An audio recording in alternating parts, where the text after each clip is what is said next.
Olá, hoje 24 de dezembro, a véspera de Natal, vamos para mais um vídeo e eu quero trazer então neste momento ao nosso coração uma breve reflexão sobre essa questão do Natal, qual o significado dele na verdade para o nosso coração, o que isso realmente tem de relevante para a nossa vida, se isto conta ou não para uma vida melhor, até onde isso vai e quando, para onde isso vai, né?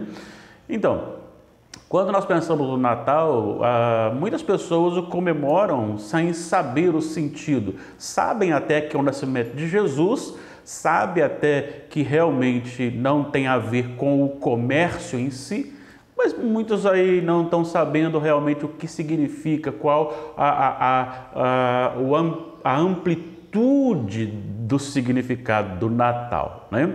Então eu quero, em breves palavras, trazer ao nosso coração uma reflexão sobre esse sentido mais amplo e real do Natal e o que isso tem a ver com a nossa eternidade, tá bom? Então seja muito bem-vindo ao nosso vídeo, que o Senhor o abençoe ricamente. Se você puder compartilhar aí com outras pessoas o nosso canal, nos ajude e com certeza nós estaremos alcançando mais vidas também. Muito bem, nós estamos aí numa correria, né? Chega o Natal, final de ano, normalmente tem-se uma correria muito grande, gigantesca, referente às festividades, à viagem, a descanso, e que são merecidos, né? Na verdade, essas viagens são merecidas, o descanso é merecido. Basta olhar para o povo brasileiro, um povo trabalhador, na sua maioria esmagadora, muito trabalhador, envolvente, e realmente é bom ter esse momento de descanso, né? Quando nós pensamos no Natal, a gente precisa dar uma parada e voltar um pouco para a gente entender algumas coisas importantes. Primeiro que 25 de dezembro não é a data do nascimento de Jesus, todos nós sabemos disso. No entanto, não é o dia em si, né? Não é a data em si, mas o significado, o que foi estabelecido é que se relembre o quê? Só o nascimento de um menino pobre que nasceu na manjedoura, um menino humilde, um menino que trabalhou aí num serviço aí mais pesado. Não é isso. É relembrar, trazer ao nosso coração uma consciência, formar uma consciência de que a história está se cumprindo. Por que eu estou dizendo isso? Porque o nascimento de Jesus, ele foi predito ali no Jardim do Éden, mas ele foi planejado numa aliança entre Deus Pai, Deus Filho e Deus Espírito Santo, ali na eternidade ainda. Então são fases, né, da história que deveriam acontecer. E aí você tem, dentro dessas fases, você tinha aqueles que esperavam o nascimento do Cristo, do Messias ou do prometido lá no Jardim do Éden, e isto aconteceu na cidade de Belém. E quando você pensa nessa questão desse nascimento, com esse nascimento envolve todo o pacote relacionado, por exemplo, ao sofrimento de Jesus, né? Ou melhor, antes do sofrimento, a tentação de Jesus. Quando ele é batizado, ele é levado para o deserto, ele passa 40 dias e 40 noites em jejum e é tentado por Satanás. E no seu ministério também, ele passou por todas as tentações possíveis ao ser humano. E o apóstolo Pedro, escrevendo então na sua primeira epístola, capítulo 2, versículo 22, nos informa que ele sofreu, padeceu, foi tentado, ele não pecou, Paulo, escrevendo aos Coríntios, a segunda epístola, capítulo 5, versículo 21, vai dizer que aquele que não tem pecado, ele o fez pecado por nós, ele se fez pecado. Não é tornar-se um pecador por nós, mas se fazer pecador. fazer pecado. Então, ele assume o nosso lugar. Então, o Natal, ele deixa de ser simplesmente aquela visão que a gente tem de um presépio ali no cantinho, com bois, e ele lá na manjedoura. E isso é apenas um detalhe. Na verdade, isso quer dizer que Deus fez cumprir o que ele havia prometido lá no Jardim do Éden, quando ele falou e colocou sobre Satanás a sentença condenatória para Satanás. Né? Então, cumpriu-se primeiro. E cumpriu-se primeiro no sentido de nascimento, e aí abrange seu sofrimento, tentação, seu sofrimento, morte, ressurreição, ascensão ao céu. E tem uma promessa que é a volta dele. Então, o que eu quero lhe chamar a atenção para este Natal é justamente isto.